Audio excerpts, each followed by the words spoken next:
Let's see what the stew has for us today. Welcome to the Gnomecast, Gnome Stew's tabletop gaming advice podcast. Here we talk with the other gnomes about gaming things to avoid becoming part of the stew, so I guess we'd better be good. This episode is brought to you by our awesome Patreon backers like the brisk Bob Queck, the comprehensive Craig Dedrick, and the jocular Jeffrey Lees. I had to vary it up a little with the adjectives there. Today we have JT and myself, Ange, and we're going to talk to you about beefing up your NPCs. Before we dive into that main topic, though, let's ask our get-to-know gnome question.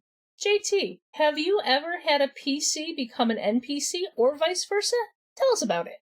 Sure thing. So I'm going to do a quick brief story and then a little bit longer one. So I've had an NPC become a PC when one of my players, his character became turned to stone, and he literally started packing up his stuff and leaving. Not in a huff or upset or anything. He was just like, well, I have nothing left to do, so I may as well go home and watch a movie or whatever.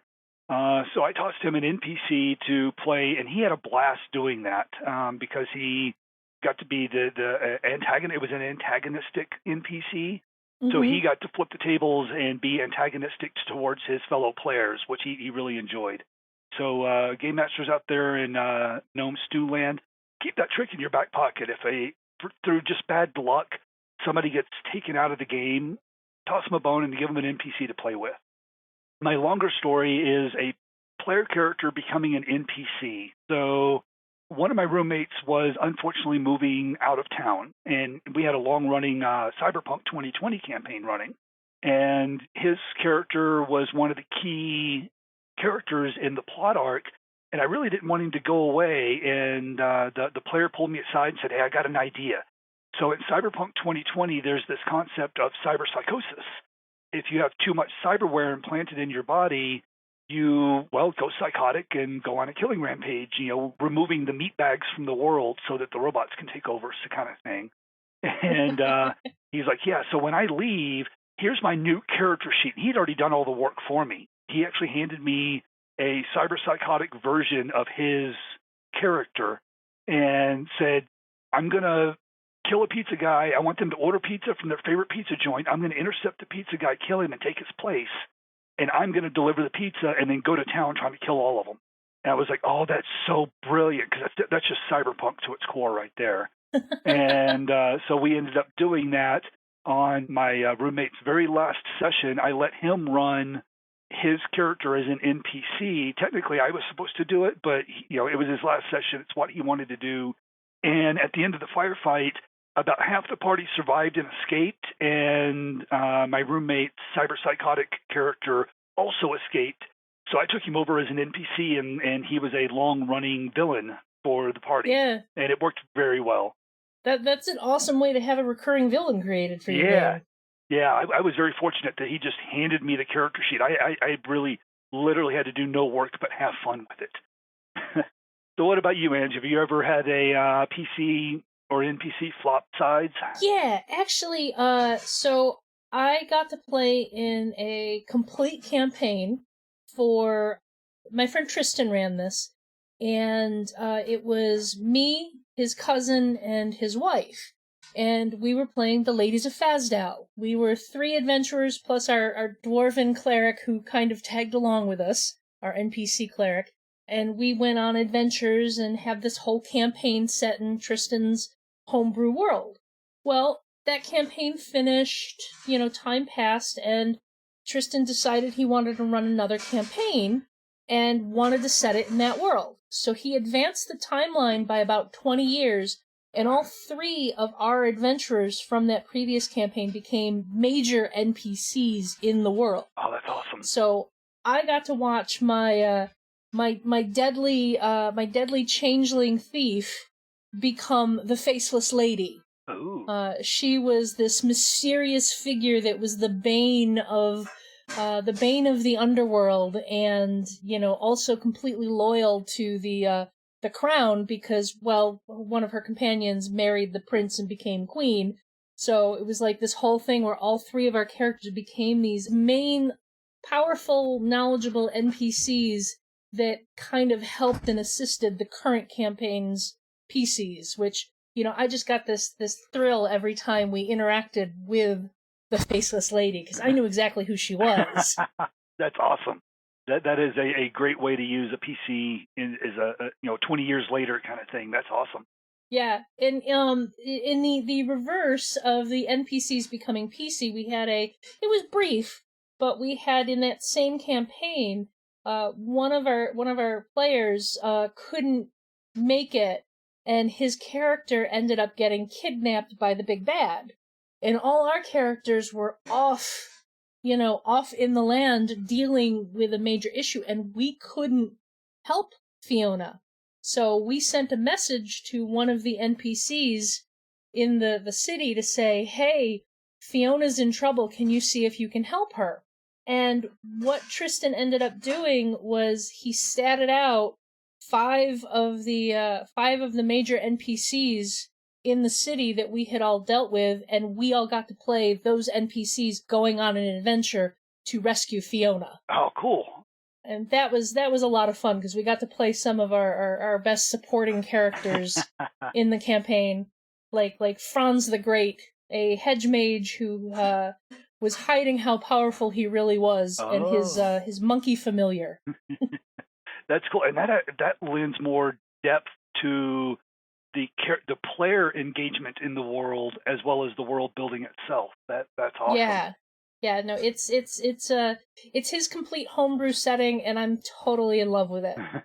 So let's get into our main topic of discussion, and we're going to talk about NPCs and how to add a little more flavor, a little more variety, and a little more oomph to them. I think first off, we should kind of ping on the primary point of NPCs, and that's what purpose does that NPC serve for the game? And I think there's kind of three directions that these NPCs can go. And there's variations, and NPCs can evolve and change based on what happens in the game. But I think initially when you introduce an NPC, there's three purposes they serve. They're there to help, they're there to hinder, and they're there to add flavor to the world. Do you generally agree with that, JT? I do generally agree with that. Yeah, help, hinder, flavor the world. Also a little bit of just tasteless filler, and you don't want too much of that. You want the faceless crowd that is cheering and chanting for the mayor's speech or whatever. Of course, the crowd is packed full of NPCs, and you don't have to go in and describe all 60 of the people that are there. Just mention, there's about 60 or so people in the crowd, and they're really, on the mayor's side for whatever speech he's giving, right? And that's just the kind of tasteless filler is what I call that. Maybe you call out one or two of the people in the crowd that maybe the party's interacted with before, and those become the flavor of the world, and maybe they even shift to the next tier of the help or hinder stage of things. See, I would even say the crowd itself is flavor.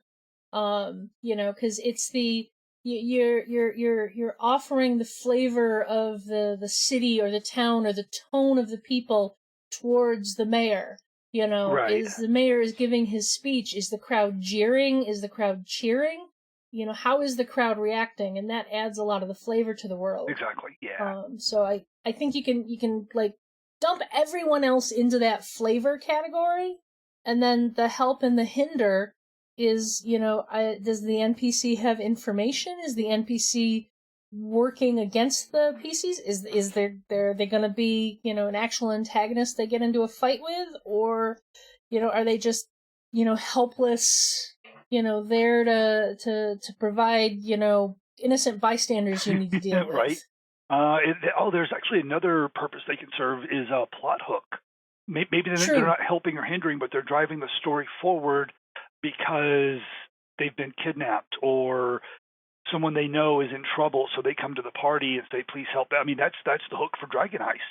Oh, yeah. Right? Volothamp's friend has vanished, and so he's going to pay the party X number of gold, and, hijinks ensued. More gold than he actually has to give the party. Yes. Yeah, he gives them a down payment of, 10 gold with the promise of 100 later, and later it turns out he doesn't really have that. Spoiler alert, but the adventure's been out for a while. I think we're beyond spoilers on that, but Yeah, well, that one's been out for a little while, and yeah, sorry if it's a big spoiler to you and you're about to play it, Right. but I mean, it's Volo. It's Volo's hand. Yeah, exactly. Yeah, you ought to expect that out of him.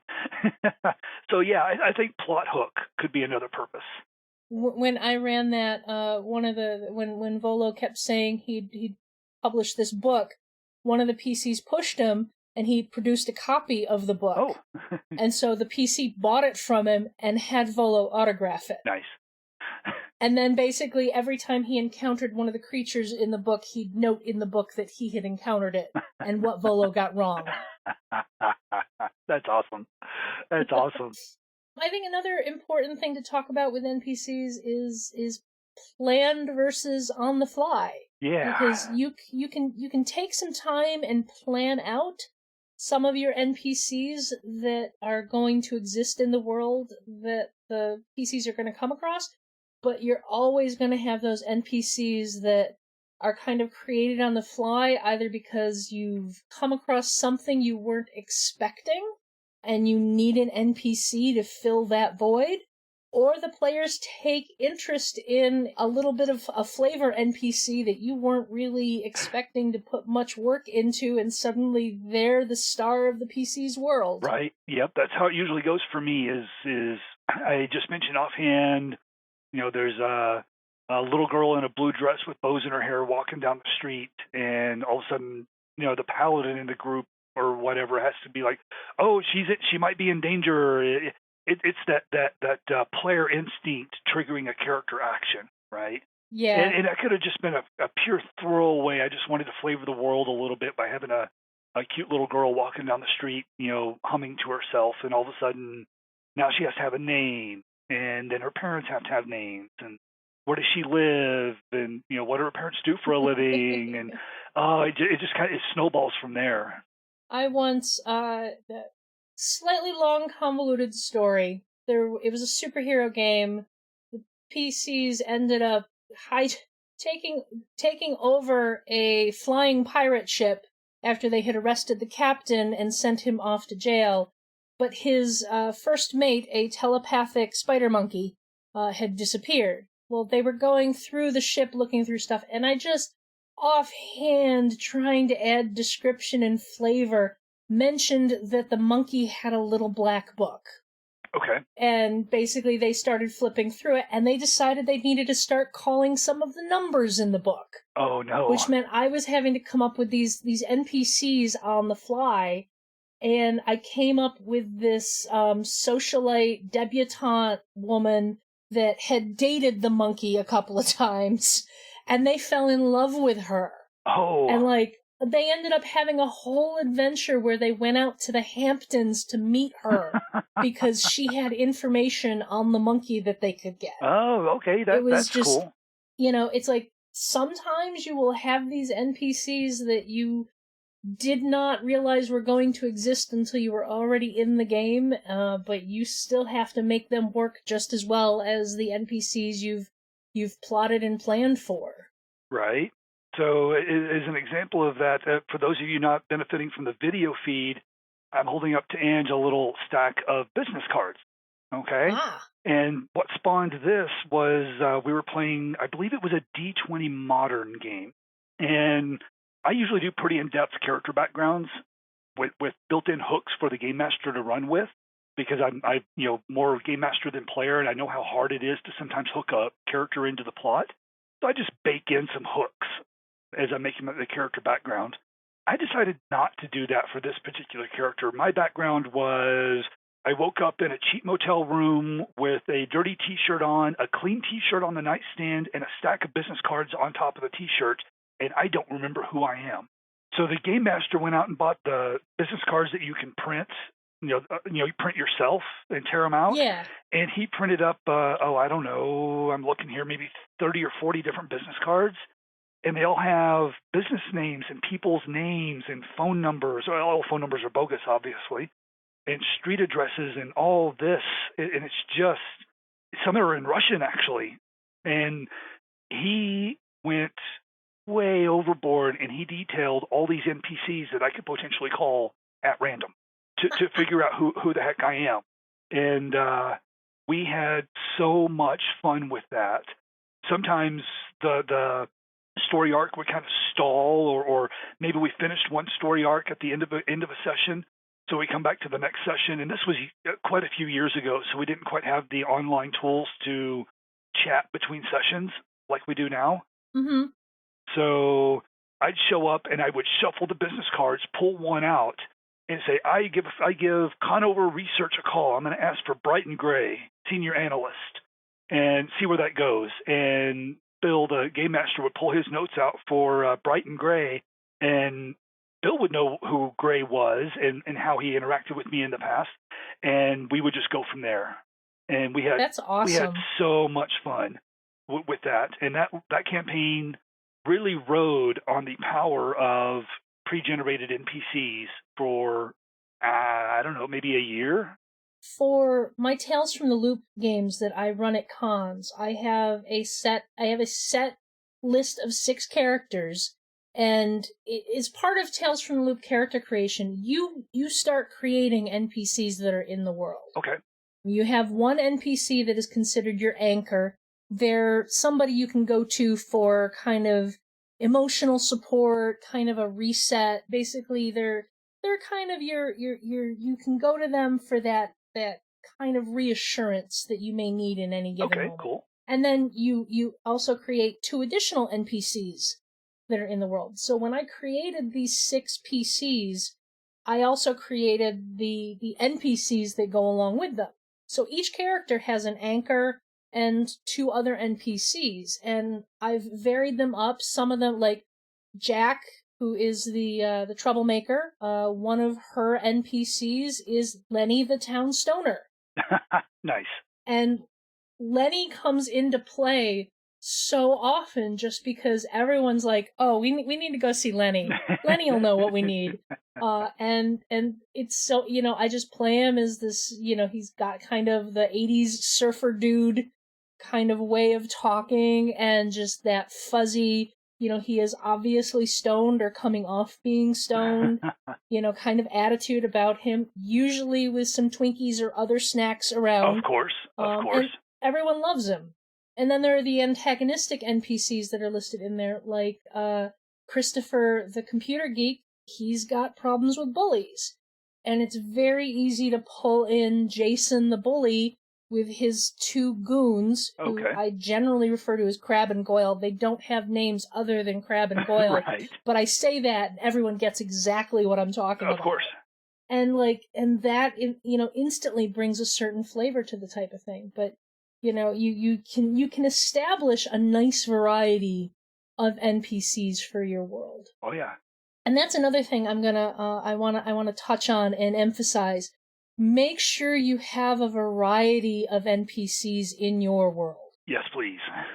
You need to make sure that the NPCs, we as individuals tend to default to a certain style or certain type, but to give your players a truly deeper world, you need to make sure the NPCs go across all spectrum of, nice to jerk, friendly to unfriendly, smart to dumb. You need to vary it up. Oh, yeah.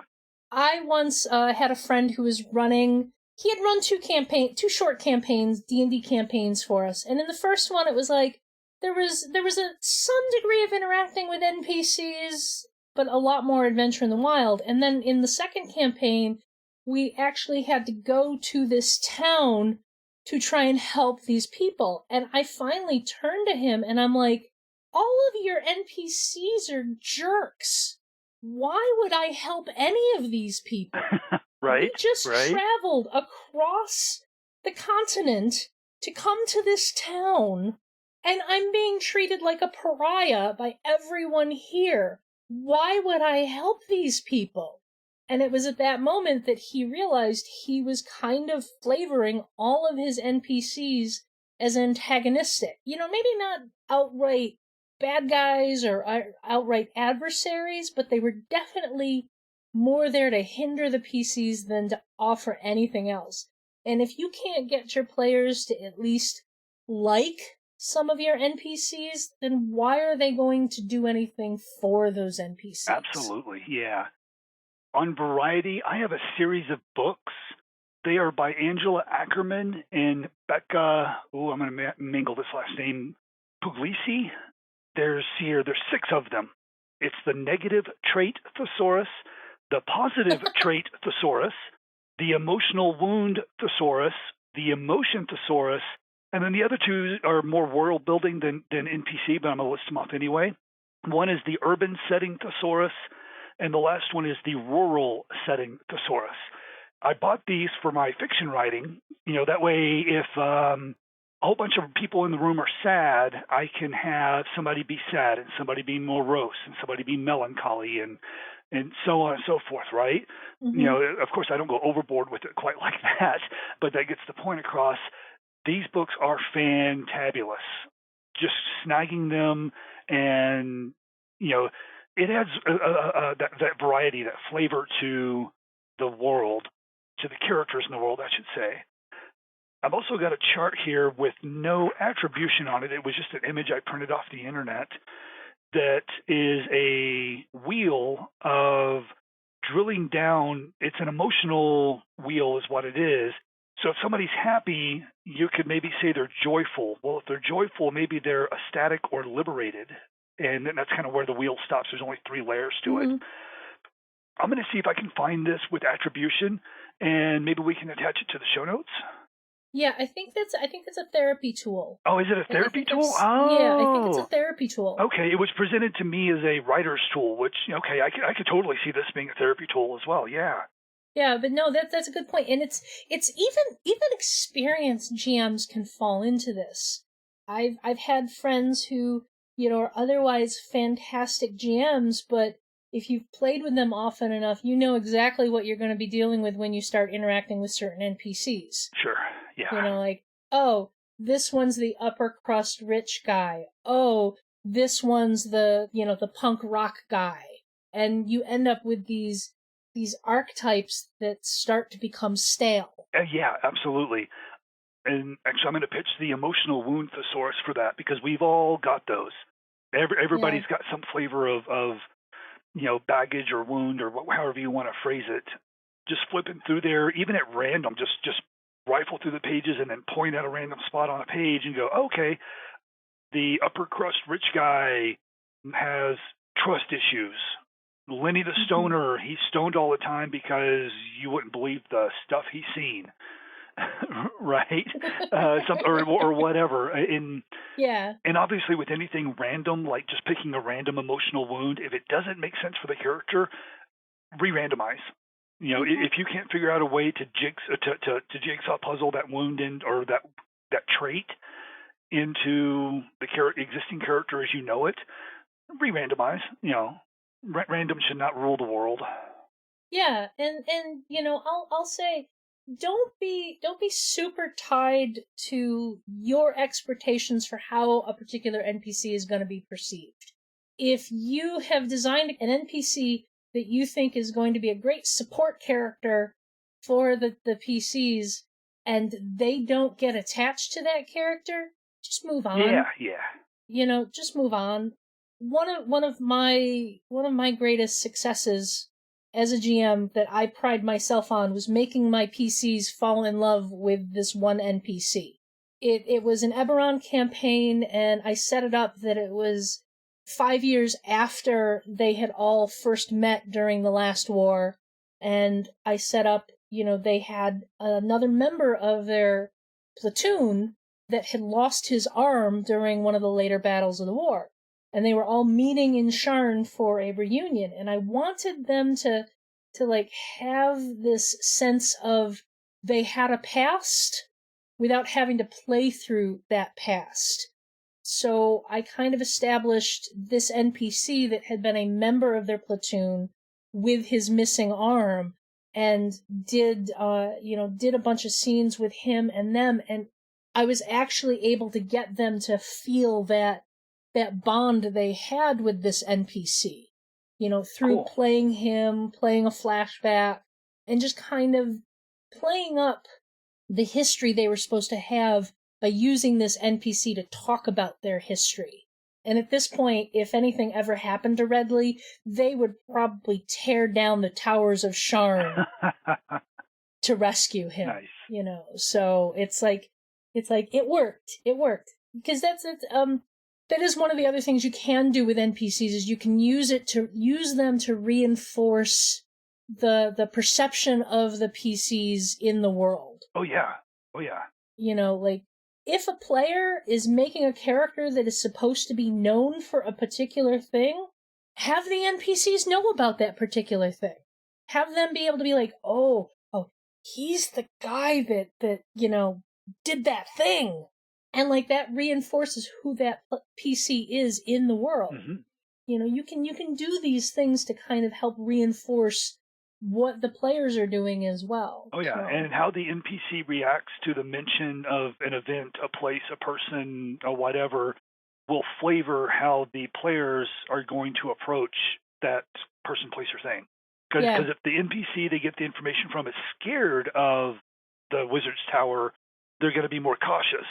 If the NPC says, oh yeah, the wizard at the top of the tower, he's just a crazy old buffoon, the PCs are going to let their guard down, most likely. At least it'll lean them in that direction. Yeah. So how the emotional resonance of an NPC's reaction comes across can flavor how future actions by the party are going to take place. Yeah. I think we should probably start wrapping up. Are there any last words you'd like to have about NPCs? I want to take one quick bullet point you have here and make note of it. You had in our show notes here what do NPCs want or what do NPCs need? That is invaluable information. I'm going to tack on another thing to that is why do they want or need it? The motivation. What is their motivation behind their goal? Right. Because that will flavor how they approach accomplishing said goal. And this doesn't need to be something related to the plot or related to the PCs. It could just be, this is Mother Agnes, who is the local midwife, and she wants to make sure that her next charge, you know, has a good delivery. This is what she wants. Sure. And just the PCs are kind of in her way for what she is trying to do, and that will flavor her reactions.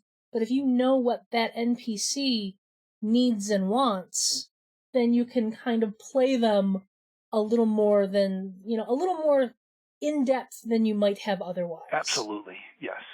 So that's kind of my closing thoughts. How about you, Ange? Yeah, I think that's it. I think as a GM, take a step back. Take a look at the NPCs you've had in your game recently and change it up. Offer some different options the next time your players are coming in. Make sure you're keeping it fresh for them, because if you don't do that, if you don't stay aware and on top of what you're presenting to the players, it will still start to get stale. Yep, absolutely. And you don't really want that. I think that's everything. Yeah. So this show is funded by the Gnome Stew Patreon. You too can become a Patreon backer by following the Patreon link on the Gnome Stew website to the Gnome Stew Patreon. This ad is brought to you by... I'm not going to go jokey on this one. Gnome Stew through Encoded Designs did a book on NPCs a few years back called Masks, 1,000 Memorable NPCs for Any Game. It really is worth picking up.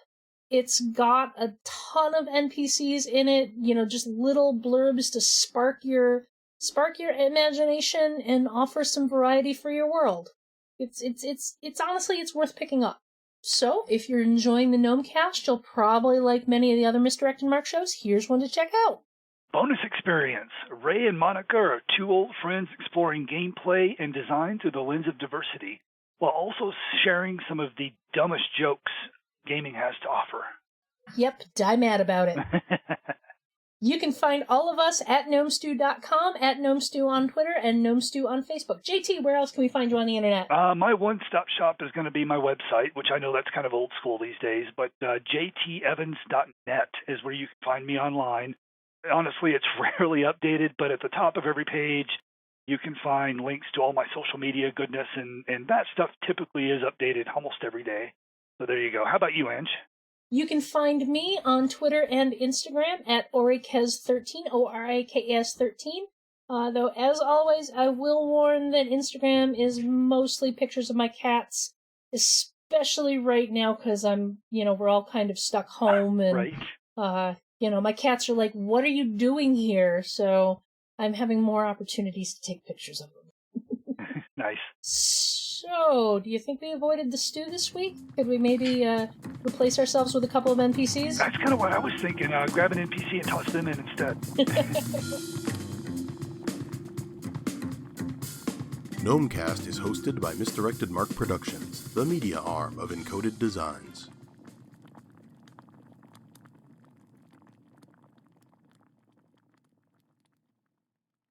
Welcome to the Gnome... okay, ignore that.